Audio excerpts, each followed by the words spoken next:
Hello students, welcome to the English class of StudyGist, a world of educational solutions. आज हम लोग voices के chapter को continue करेंगे एंड देखेंगे कि वेरियस टेंसेस के साथ वॉइस कैसे कैसे यूज होते हैं. But before beginning the chapter, I would like to remind you of the various platforms from which you can connect with us.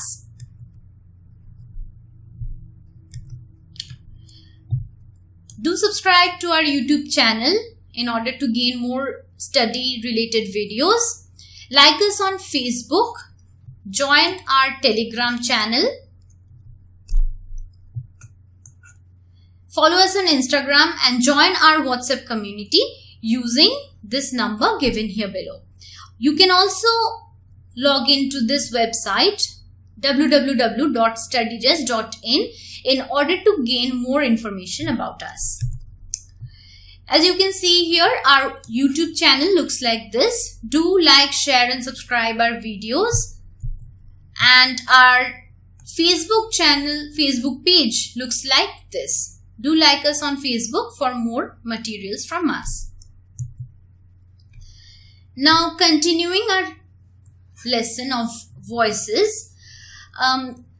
हम लोग पिछले क्लास में देखे थे कि वॉइस कैसे प्रेजेंट टेंस में यूज होते हैं in terms of simple present tense, present continuous tense and present perfect tense. तो आज हम लोग इसका पास्ट जो एस्पेक्ट है उसको देखेंगे. Active and passive voice rules for past simple tense. Simple tense में क्या होता है? एक्टिव वॉइस में जो रूल हो जाता है subject plus V2 plus object. Passive voice में क्या हो जाता है? ऑब्जेक्ट आगे आ जाता है, was, were बीच में आ जाता है, प्लस V3 ऐड हो जाता है. मतलब जो एक्टिव वॉइस में V2 होता है वो पैसिव में चेंज करने से in case of simple present tense, simple past tense वो V3 हो जाता है. प्लस बाय सब्जेक्ट जैसे होता है वैसे ही यूजुअली होगा.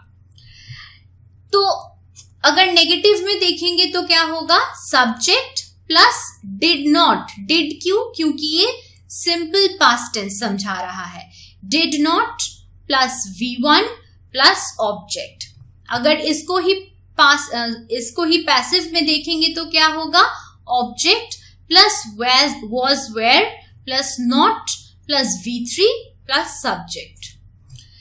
इन इंटरोगेटिव सेंटेंसेस क्या होगा? डिड आगे आ जाएगा. डिड क्यों? क्योंकि यहाँ पे हम लोग बात कर रहे हैं पास्ट टेंस के बारे में जो कि सिंपल पास्ट टेंस है. तो ये जो फॉर्म है दैट इज V3. ठीक है, तो डिड पहले आ जाएगा, उसके बाद सब्जेक्ट, उसके बाद वर्ब का फर्स्ट फॉर्म, उसके बाद ऑब्जेक्ट. एंड इंटरोगेटिव सेंटेंस में क्या होगा? was, were ऐड हो जाएगा पहले, उसके बाद हम लोग जैसे जानते हैं नॉर्मली ऑब्जेक्ट आगे आ जाता है, बाय सब्जेक्ट पीछे चला जाता है एंड बीच में V3 रहेगा. So these are the 3 simple rules that you have to remember in case of past simple tense voices. हम लोग एग्जाम्पल्स देख लेते हैं तो इजियर हो जाएगा हमारे लिए ये. तो एक्टिव वॉइस में देखते हैं ये सेंटेंस क्या लिखा हुआ है. सो यहाँ पे हम लोग कुछ एग्जाम्पल्स देख लेते हैं तो इजियर हो जाएगा ये हमारे लिए. जैसे कि एक्टिव वॉइस में ये सेंटेंस लिखा हुआ है, Hema cleaned the room. That means that is subject plus V2 plus object. Subject V2 object. इसको पैसिव में कन्वर्ट करते हैं, क्या हो जाएगा? The room was cleaned by Hema. Was add हो गया है एंड उसके साथ V3 प्लस सब्जेक्ट. पहले क्या आ गया? ऑब्जेक्ट. देख लेते हैं रूल से मिला कि नहीं. देख लीजिए ये रूल्स के अकॉर्डिंग है. फिर देखते हैं next example, they did not win the game. मतलब कि सब्जेक्ट, डिड नॉट, विन मतलब verb, first form of verb and object. तो क्या हो गया ये? They did not win the game. अगर पैसिव में टर्न करेंगे तो क्या हुआ? द गेम वॉज नॉट वोन बाय देम। तो आप लोगों को ये छोटा छोटा कुछ चीजें हैं जो रिमेम्बर करना पड़ेगा। Just look at the rules and then look at the examples, it will be much easier for you कि कैसे हम लोग हर एक अफर्मेटिव, नेगेटिव या फिर इंटरोगेटिव सेंटेंसेस के लिए डिफरेंट रूल्स लागू करते हैं। तो जैसे कि हम लोग जानते हैं कि अगर नेगेटिव होगा तो डिड नॉट ऐड हो जाएगा और V1 ऐड हो जाएगा। एंड पैसिव के लिए क्या होगा, was not और did not, जो भी होगा यहाँ पे depending on the noun, and उसके बाद by the subject। फिर देखते हैं क्वेश्चन के लिए, इंटरोगेटिव सेंटेंस के लिए क्या होता है। Did you buy a dress, तुमने ड्रेस खरीदा है, मतलब कि डिड आगे आया है, देख लीजिए यहाँ पे डिड आगे आ जाता है एक्टिव वॉइस में।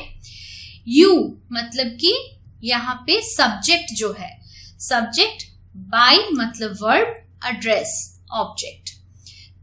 अगर पैसिव में इसको ट्रांसफॉर्म करेंगे तो क्या हो जाएगा, was a dress bought by her or brought by you।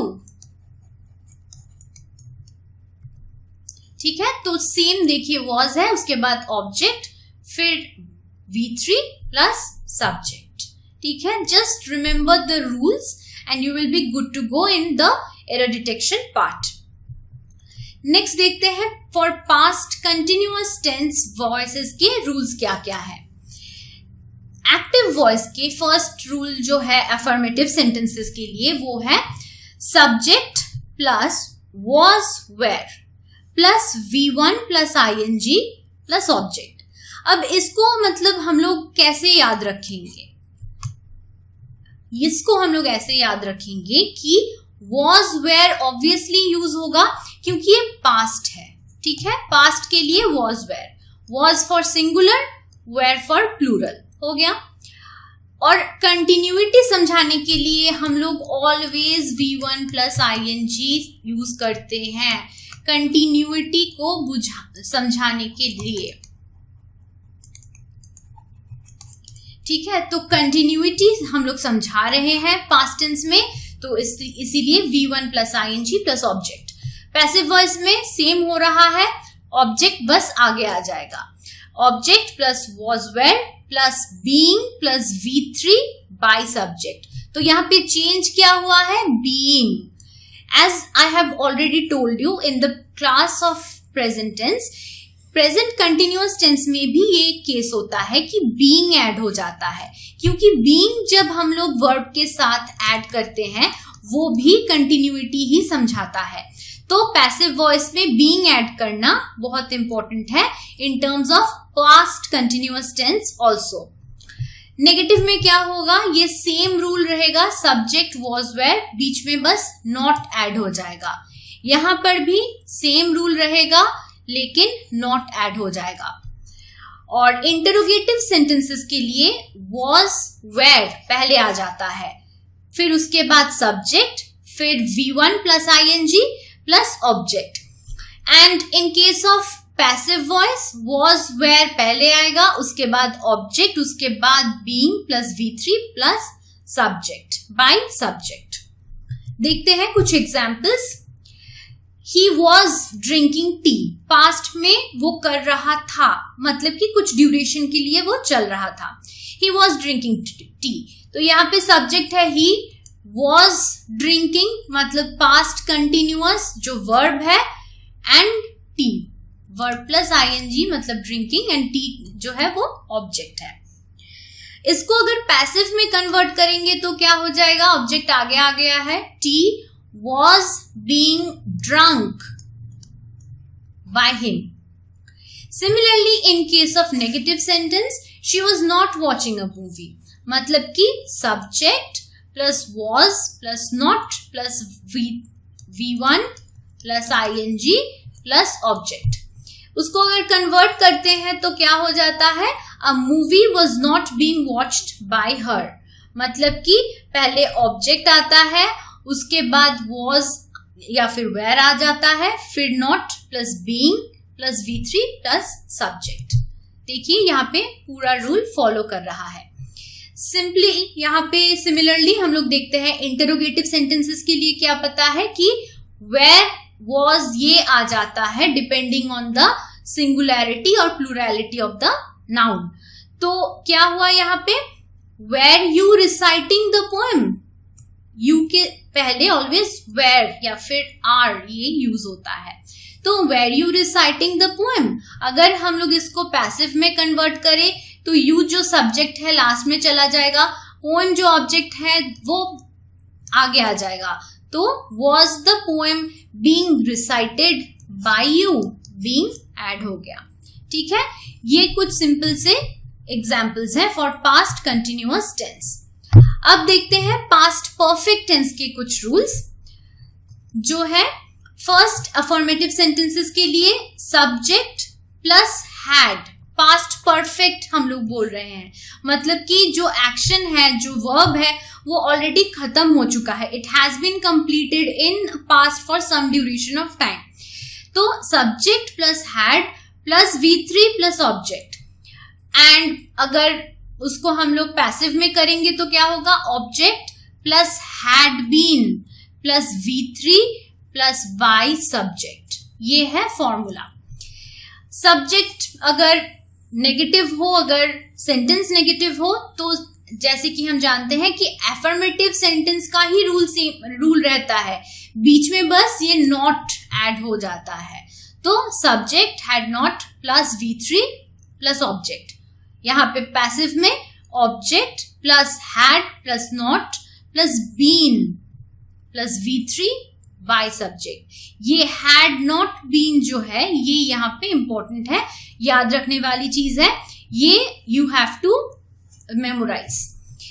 Then हो जाता है इंटरोगेटिव सेंटेंस, हैड पहले आ जाता है, उसके बाद subject V3 object, and in case of passive sentences had फिर से आगे आ जाएगा, object been V3 by subject. ठीक है, ये है simple rules for past perfect tense. अब देखते हैं इसको इम्प्लीमेंट करके इन एग्जाम्पल्स, इन सेंटेंसेस।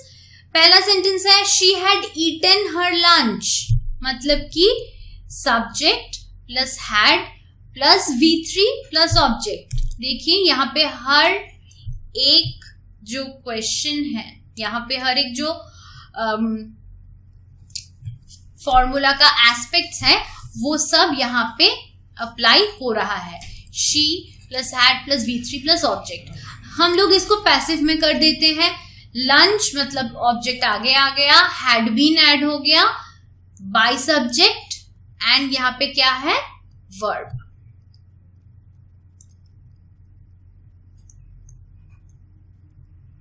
तो देख लेते हैं यहाँ पे क्या है, V3 का V3 हो जाता है, सिंपल V3 जो है V3 ही रहता है, बस हैड बीन ऐड हो जाता है ना। आप लोग जानते ही हैं कि पैसिव में हम लोग जब भी करते हैं तो लास्ट में बाय हर, मतलब कि बाय द सब्जेक्ट, ये कॉमन रहता है। ठीक है, पैसिव सेंटेंसेस के लिए, इन case of passive sentences. Okay, तो नेक्स्ट देखते हैं कि नेगेटिव में क्या हो रहा है।